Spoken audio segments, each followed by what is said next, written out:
Topic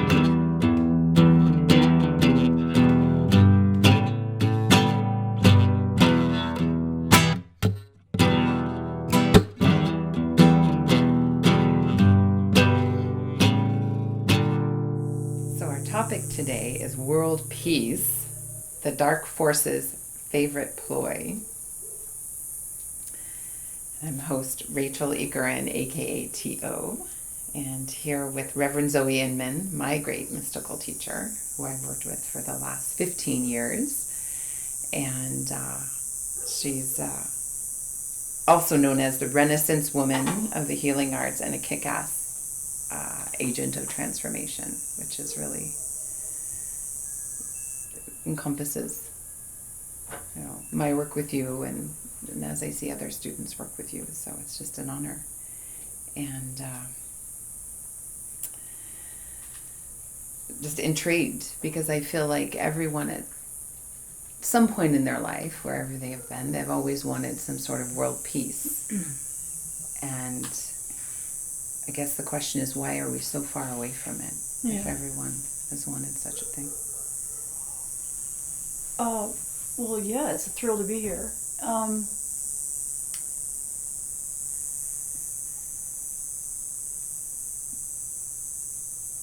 Because people don't see that they're the microcosm of the macrocosm. That their own way that they behave and think is why the world is the way it is. People are so activated and respond to the external world that they have no connection to their inner world. And so they constantly are questioning why is it this way, but the camera hasn't been turned inside for most people. Mm-hmm. So they try to fix everything externally without addressing the internal environment, the internal world. And that's what the ego wants you to do. The ego wants you to constantly focus on the external world.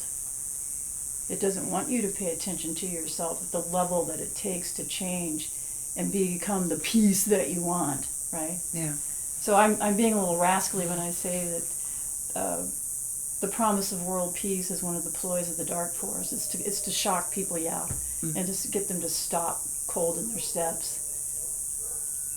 So what is the dark force? The dark force is made up of expectations, disappointments, blame, shame, guilt, rage, anger, indignant righteousness. So if you're playing into those very things, then you are a minion of the dark force. See, already I can feel the response of the egos, right, starting to build a wall of defense collectively. That's how strong it is.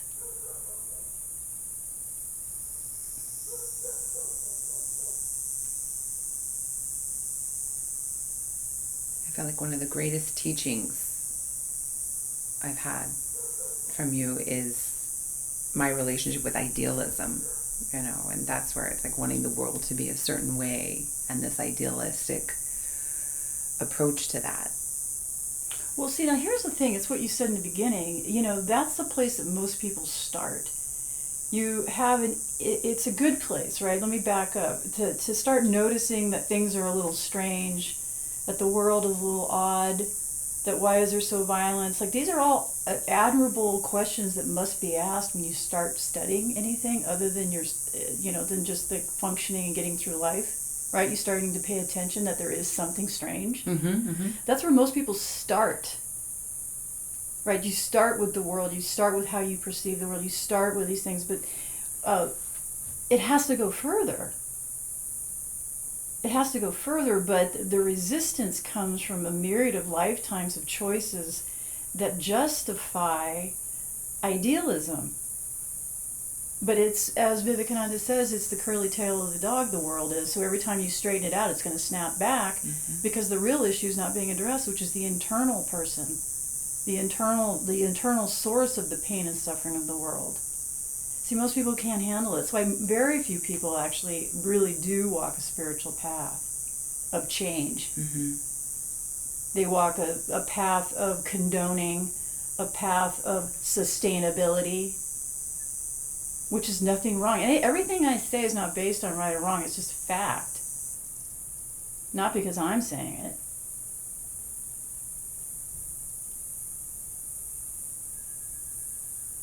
See, the very people, it's a game, as Alan Watts likes to say, right? It's them against us. It's always, you're always choosing one side or the other. But how to divest from that means you have to address your ego and all the things that constitute your ego. All the ways that you constantly are upkeeping your ego, exercising your ego, justifying your ego. It's about self-knowledge. You have to find out your icky, your delusion, your slavery, your abuser. And that's the unsexy day in, day out work. It's much easier to travel around the world to East Africa and try to help people who, don't have food or irrigation. And then try to get everybody who has money to do philanthropy, guilt them into thinking that you're doing like God's work, the change of consciousness. All these fucking words, we have to midwife people into a new state of consciousness. This is the newest thing I've heard. Wow. I'm like, what the fuck does that mean? It's so innately arrogant, and I'm not saying it's not coming from a nice place. But it's very, isn't this obvious to anybody? How childish this is? And I have to keep saying it's not coming from a bad place, but it is coming from a dark place. Because it's coming from some dark side chamber of, well, God, Johnny has 5 and she has 1. Let's just take 3 of Johnny's and give it over here. Totally ignoring the complexity of the human mind and spirit. That when Susie gets all those blocks, that she's also going to covet those blocks too. How do we know that then when someone else, then she's going to punish somebody else because they want to take her blocks? Oh no, but someone gave you your blocks. Oh no. And then she's going to start justifying why she deserves those blocks, but she doesn't want to get her blocks now. Do you understand what I'm saying? Wow. Yeah. It's this whole change the world is based on a very puppet sort of two-dimensional reality. Well, these people, and they're all assuming that people lack are nice and don't have complexity and aren't greedy, and people who have money are greedy, or people who have stuff is greedy. It's really based on a really weird thing. And then you throw in, well, why wouldn't anybody want world peace? Then you're locked into this corner. Well, you're fucked because you don't want world peace. Mm-hmm. No, asshole bitch. You're projecting onto me a whole bevy of things. See, that's already a problem. You assume that if you don't want world peace according to our criteria, you're part of the problem. This is why most spiritual practitioners or true mystics go underground. Oldest thing that you go underground, you become of service to the world in a very quiet, humble, nondescript way. Right. That's why me even talking about this is probably a once-off here, talking about this topic. Mm-hmm. Or not. I talk about it in different ways, but who will listen, right? I laid it out because it was requested me to speak of. Yeah. But this help the world, change the world is based on the assumption that everyone's the same. Yes. Are we the same in the God's eyes, if you want to look at it from the dualistic point of view? Yes. Does the Atman reside in us, in everybody? Yes, but you're not dealing with personalities. You're not dealing with the experiences of people. You're not dealing with the deep, dark recesses of the psychology of people. It's very dangerous to think that everyone is the same. And it's very dangerous to think that everyone should be the same. Mm-hmm. Yeah, even in your explanation, it's my version of world peace is different than everyone's. It's the curly tail of the dog. Give it to Swamiji. It's an endless cycle. And really what I see when I saw this conversation between these two renowned, what do you call them, thought leaders, popular thought leaders, they're talking in this highfalutin language that I really think when people hear it, it makes them feel good. Yes. Change of consciousness. They were saying, those who don't want to change, and they were having this very seemingly very grounded, humbling conversation. And I'll just act it out. I'm trying not to overact. But this woman's like, well, there is a group of people who are resisting the change that so many of us see is necessary to help bring true change to the world. And the other gentleman's like, yes, I understand, and it's our charge to midwife. Oh no, she took over. It's our charge to midwife those people into this greater consciousness change that must happen. And I'm like over there going, what are they even saying? What are they saying? All I hear is a rifle going in the background, man, you know? It's like, it's like a series of words that make people... It's like, and everyone's just, and with all due respect, I just see the psychic schlong in the air just being stroked. You know, it's just like, woo! Yeah, it's just like the mental collective schlong just being stroked. Yeah, I don't know why I feel so much better. I have no idea what these people are saying, but damn, I feel good. Where do I sign up? You know, where do I sign up? Oh. Wow. Did that all make sense? Yeah, because somewhere in the mind it feels good or it sounds great, but you have no idea what the fuck they're saying. Because what's the one truth in this? The desire for peace, let's get serious, the desire for peace is true. But not peace of the personality, not peace within the body, not peace within the mind, not peace on this earth. The peace is something deeper. It's deep in the heart. Yeah. And there's layers and layers one has to transcend to get to that true peace, to then be peace. World peace will not come because the people proclaiming world peace are some of the most unpeaceful people on the earth. Mm-hmm. Because when you're truly peaceful, you don't want to change anybody or anything. You quietly are serving. It's like this. This is what I say. I've recently just I said, I guess I'm donning the cloak of unsexy teacher or whatever you want to call me. Because everybody wants sexy. Yeah. They want sexy. Mm-hmm. This is why world peace is sexy, right? Ergo my analogy. Yeah. It's sexy. And I think that's what I see. Let me just segue here. I think a lot of people want sexy, and even people who start off really talking about a true grounded message of spiritual practice get segued into world talk, change the world talk. I think they feel pressured. I think they feel, this is my own, I could be making this up and it could not be true. I think people who are on the forefront of things get pulled into it for different reasons. Maybe they're afraid they're not going to make an income if they don't start talking about sexy talk. It could be as basic as that. Maybe they convince themselves that, oh yeah, maybe I've been wrong. Maybe the humanist thing I have to introduce and maybe I need to embrace that. I don't know what goes on. I just noticed I see everything gets segued into the humanist sort of relativism. Right? Mm-hmm. People don't want self-discipline. It's like everything, the basic tenets of all true spiritual practices, self-discipline, discernment, and dispassion just quietly get kind of pulled into these things. It's very funny. I know I may be starting another conversation. So it's not sexy to be behind this. So of course you want world peace. Did I say I want world chaos? Au contraire. Like I said, the seed of wanting peace is true. But what happens to it gets really very strange. Because it means this is where I was going. How do you conduct your daily affairs? This is the non-sexy part. What do you mean by that? I spilt my coffee earlier, and I was laughing. You notice, because that was I was not paying attention, and even in that moment, that matters. See, this is I was just reading Chaigon Rinpoche this morning. One of his I'm getting ready to teach or walk people through reading Myth of Freedom. And it basically, I can't remember the name of the chapter, but it's about the earth. He often says, you deserve the earth and the earth deserves you.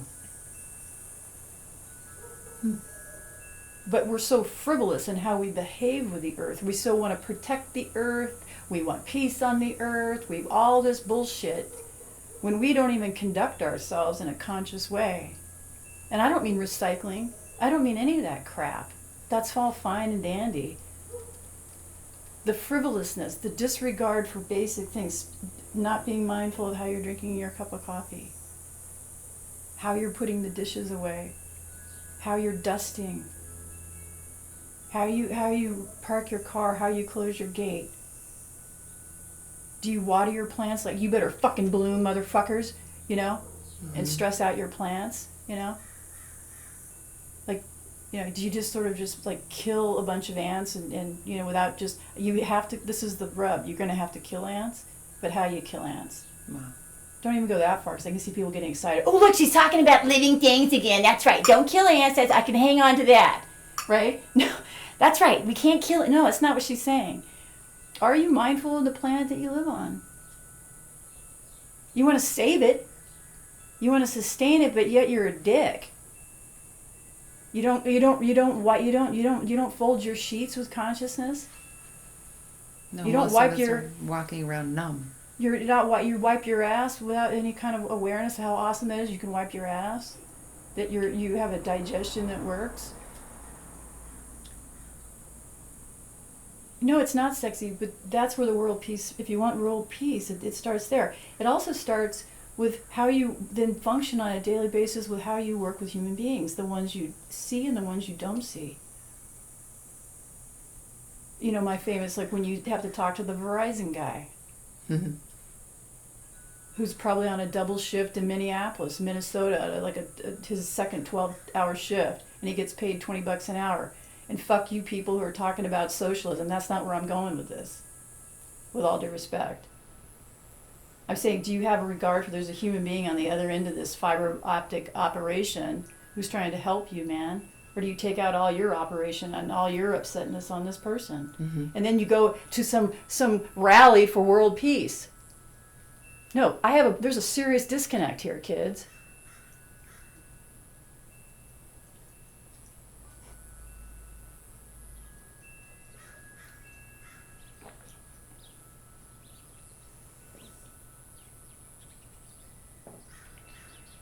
And it's not about, I'm going to talk about it because I brought it up. Socialism, capitalism, what's the worst of two evils? What's the better of two evils? If it's human made, it's already dysfunctional.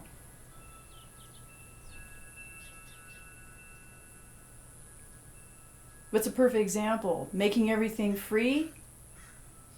No, that's not optimal. I'm going there. How does that help? That makes people dependent. So no, I'm not supportive of such ideas. Are some people going to fall through the cracks in a capitalist system? Always. That's what I'm trying to say. There is no perfect system for this operation here.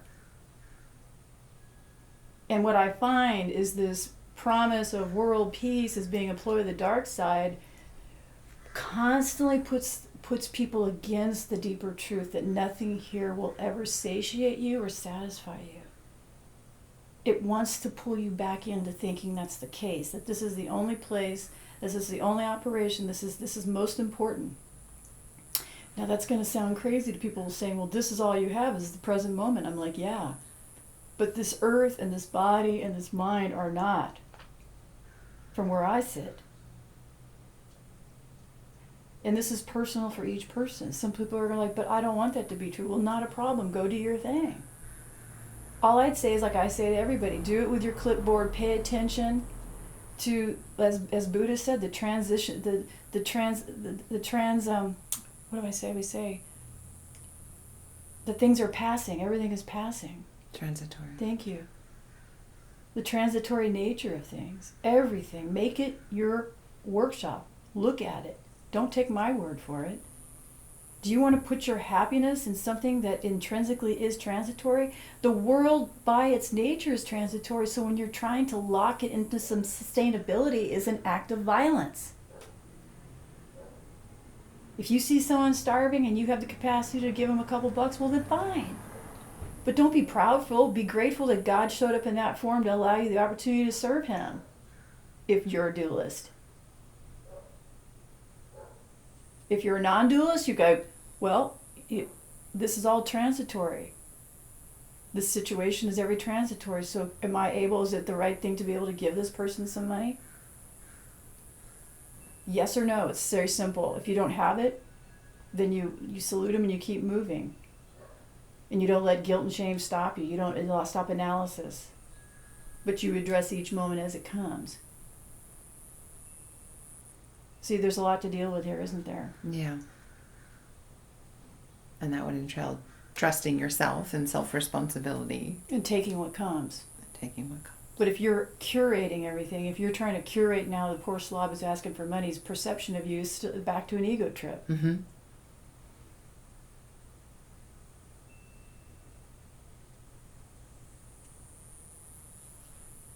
That ego seems to just override with its judgment and its separation. And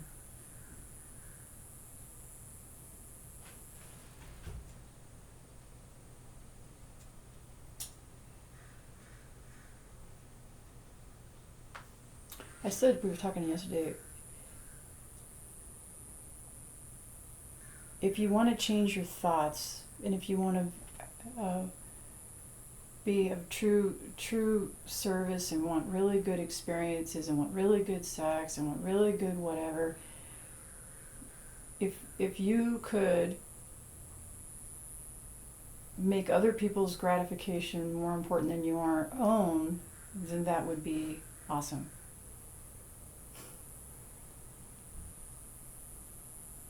If you put not just other people, but other beings' gratification over yours, you would be free of much burden. You'd be free of much pain and suffering.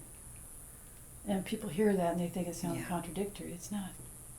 Because it's not from a martyrdom. You're not trying to impress somebody. You're not trying to get something to get. You're not trying to influence or curate anything. It's a great way to live. So if you want world peace, start there. And when I say, I don't mean, I could hear people saying, oh yes, no one should have all the world's resources. That's not the level I'm talking about. If you're not focusing on your own gratification, I'm more interested on the more very micro level. If you made other beings' gratification more important than your own, that would be what I just said a few minutes ago. Instead of putting the dishes off till tomorrow so you could sit and drool and get loaded on Netflix. You go do the dishes, right? You put your gratification down and you go take care of your beloved dishes that you spent hundreds of dollars on. Do you get what I'm saying? wow. People think it's big. Well, I need to go to Cameroon now and go feed the poor and suffer. No, dude, that's cool if you need to do that. We can talk about it. No, we're talking about the personal gratification on the day-and-day level. Where do you just throw your inanimate objects aside? Where are you making demands of your fellow humans to listen to your effing needs and wants and then proclaim world fucking peace? Don't people get the connection? You're demanding needs and wants, but yet you think that resources are being able to give to somebody else that way, that there's a disconnect there? Do you understand what I'm saying? On some level, I do.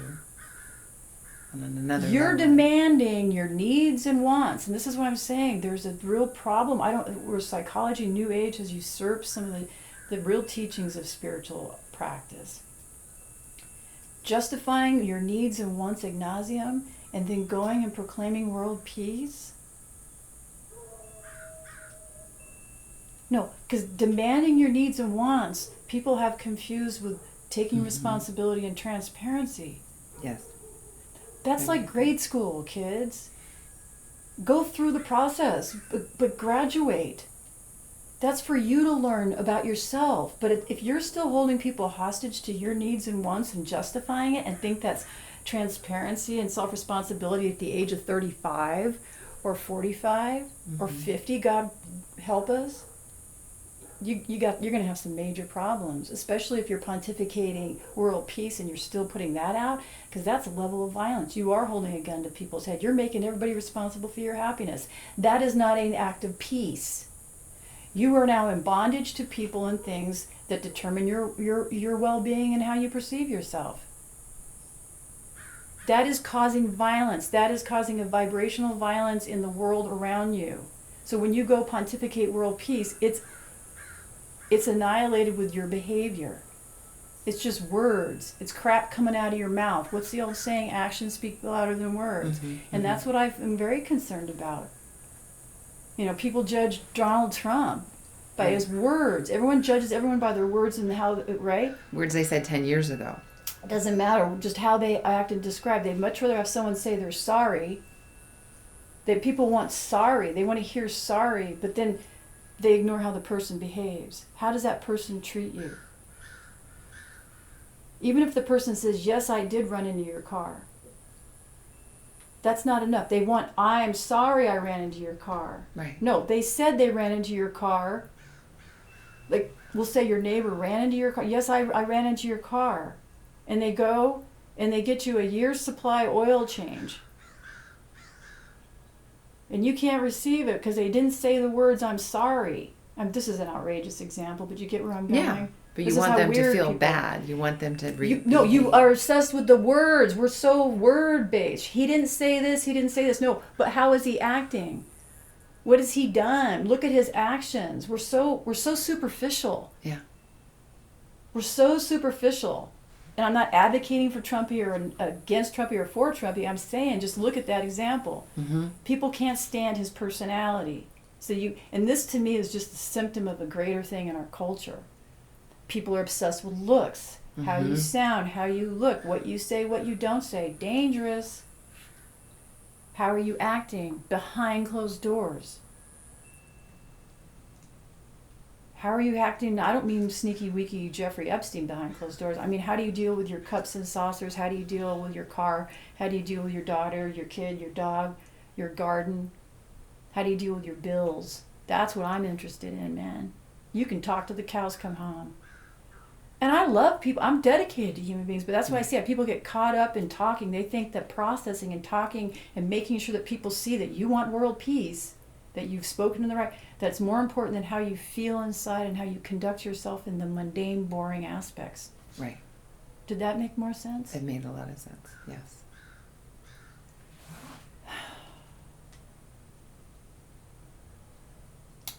Which having to be quiet, you have to be quiet and rest and listen.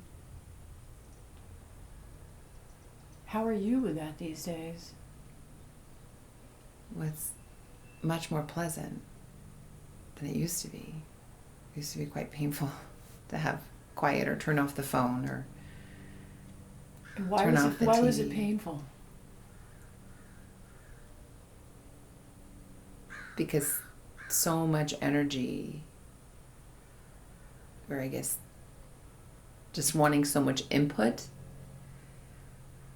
so I didn't have to tend to how I really felt inside, what was really going on within me. It was just input and noise. I see, right? And people wonder why there's no peace. And when you turn all that off, Right. you're faced with possibly some very uncomfortable feelings. No, you will be. Yeah. That are superficial. Yes. When you understand that this peace business really does start within and how you conduct and how you're thinking and how you're behaving in the mundane, unsexy ways, then the world evolves and changes right before your very eyes. Right. So what you think is broken is not broken. What you think is sad is not so sad. What you think is joyful is not so joyful. The world changes. You've all heard it in your own ways probably. Mm-hmm.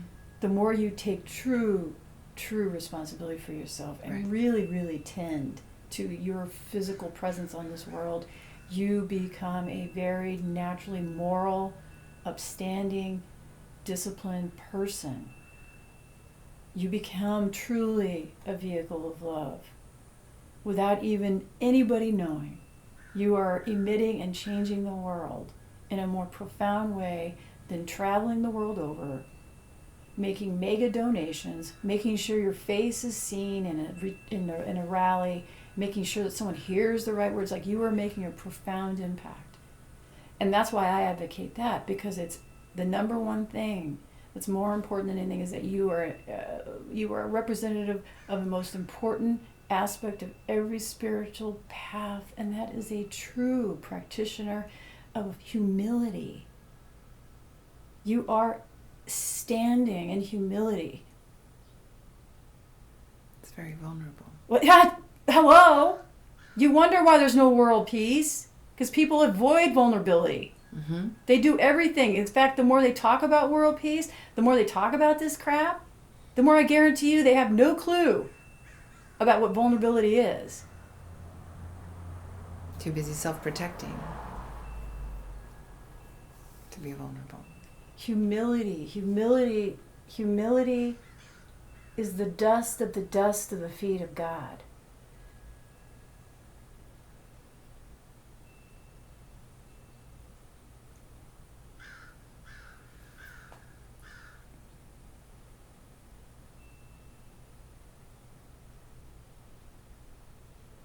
Why is the ego so afraid of humility?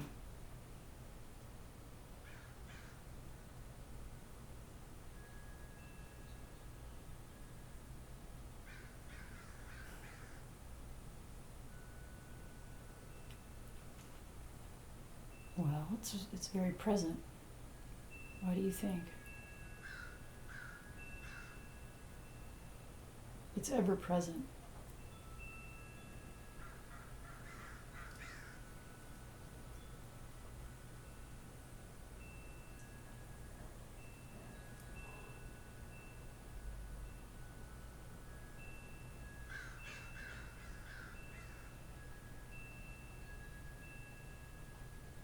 Because it doesn't exist in humility.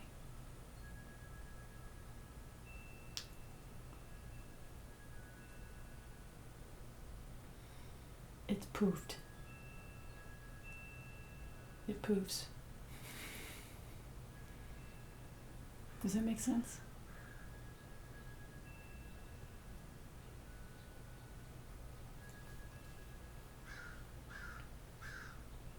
It poofs. Like a speck of dust. It poofs. And then you become who you really are.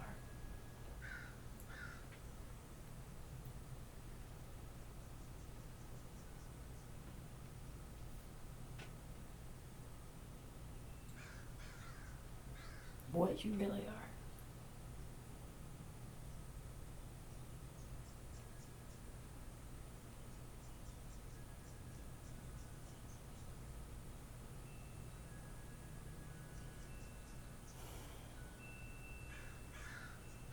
More peaceful. More engaged. No, you become peace.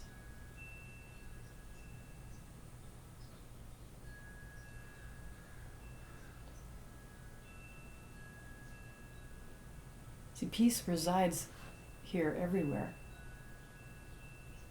But it's not external. It's inside.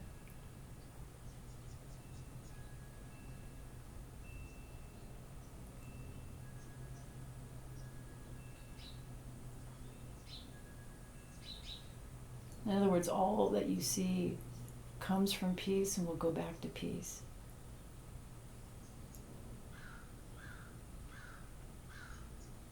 And that's what you mean when you say, or that's been said, that you want nothing to change. You want the world to be it's just exactly as it is. Yes, wonderful, full circle, yes.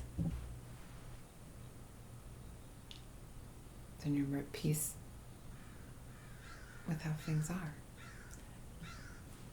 At every level.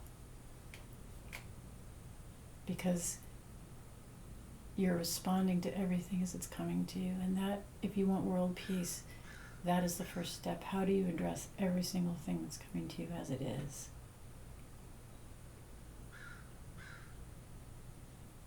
Like, you don't need to go travel to East Africa to help people. Just be in your house and address things as they are coming to you.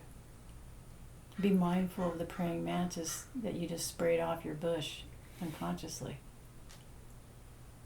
Pay homage to him and keep moving. Or the Jehovah Witness who knocks on the door and you yell foul things to. You can say, thank you, I'm not interested. It's these little things. I'm much into the unsexy. The unsexy, sexy approach. You know? I find the unsexy sexy, maybe. Yeah. Do you ignore the male person when they come by? Do you disregard them? Do you judge them? And then get online and start donating hundreds of dollars to Greenpeace? Yeah. Yeah. That's much more interesting. That's where it really happens.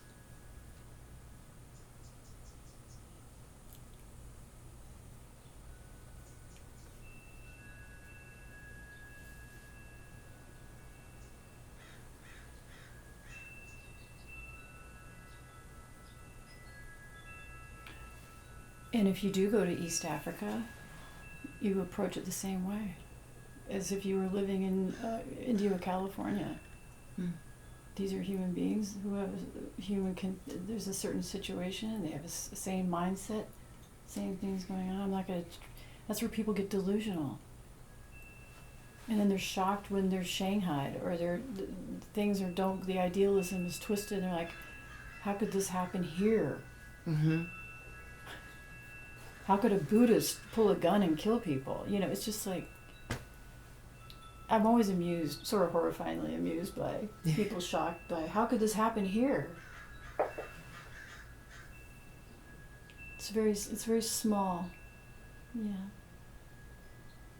And it's very interesting, the nefarious part of the world peace thing too that I see.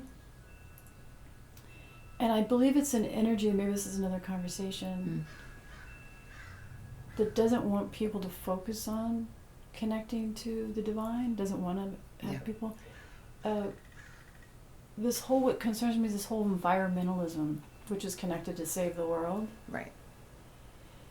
I see it becoming more and more violent and totalitarian. And it's already starting to seep into certain spiritual sectors, I see. I see it getting very George Orwellian, where if you're not on board with changing and helping the environment, you're going to be potentially put in a camp. I'm down the road. I see it. Yeah. I see it. You're going to be put into a camp, potentially annihilated or tortured in some way. Mm-hmm. What did they do in 1984? I can't think right now. You get reprogrammed. Mm-hmm. I see this happening. The thought police, I think. Yeah, I see it happening. Yeah. That's why nothing's new here.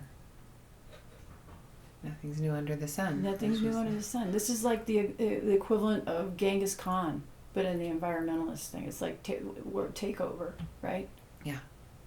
We're just not chariots and spears, I think even the children in the schools today, they're fearful of that they they're having have anxiety a world. attacks, aren't they? And then then they have pharmaceuticals involved, right? Because now they have all these issues. See, there's a weird thing going on. Right. I'm not saying it's conspiratorial. I'm saying it's just human nature. This is what people do. This is like the latest thing. And they're being educated that you will die because you won't have a world to live in. Which is what I'm saying, which is exploiting the over-addiction to the body and the mind is who we are. That's what I'm trying to say. This whole ploy we must save the world. The reason why it's funny at the highest level is because it's saying how addicted we are to the body and the mind as us, but we're not. And when you really see that or get glimmers of it, your heart breaks for this kind of thing and you see it for what it is. So you're laughing and crying at the same time. You see it, you're like, wow, this is just on a mega scale. The deep addiction to these bodies, which is the physical reality. We're going to fight to the end, and we're going to die and forget about everything again. And then, that's why I say this plane's the world of it. This is a rehab center, and every lifetime is a relapse. So, I don't know. Anything else on this? What did you get out of it? Did I say don't donate to world peace? Or no. Greenpeace? Not at all. Now, what did I say about donating to world peace or going to East Africa? Go and do it and be mindful and bring your clipboard. And what about where do you start practicing? How do you start practicing peace now without spending any money, without having to go to retreats? How do you have the best sex in the world, and how do you bring world peace? Not make it about yourself. Stop looking for your own gratification. Stop looking for your own gratification. But specifically start fulfilling the desires of other people and other things around you. Wash the dishes, right? That's a desire of that dish to be clean. Feed your cat. Because at first I think in the mundane, but people don't think it's not just satisfy your lover. Look for the lover's desires to be fulfilled. Look for everything else's desires to be fulfilled, and you will be a happy, peaceful being. It's a peace that no one can touch. You have to do it. And I'm trying to see people, it's not Oh yes, we have too much consumption. It's like people go to the grandiose things. Yeah. No, don't you see that dish? That like thinking of this dish's happiness, thinking of the cat's happiness. That is amazing. Look, if you think lovers, sure. But can you imagine if all the people who have the sex, if they only thought of the other's gratification, like how awesome that would be? Because you'd be in a receiving, giving, like it's all one thing. Wow. Which is the highest tantra. You have to slow things down to do that. I'm going to drive my car till it's like past empty. Well, you've obviously chosen, you're gratifying yourself and ignoring the fact that you have an empty tank. You've made personal selfish choices and have ignored the gas tank. I'm saying you guys don't have to make this big. I don't feel like it. Well, get up, go fill your tank, because that's a part of your life, that's a being in your life, and then come back and do your reading or your study or your masturbating. Do you see what I'm saying? Rachel, because it's in everything. I mean, it's in everything. That's what I'm saying. Just you have to be way more engaged in your life. Because you gotta want. Everyone's like, how do I get rid of my negative thinking? Start looking to pleasing and bring the desires of other things to fulfillment before your own. There you go. See what happens.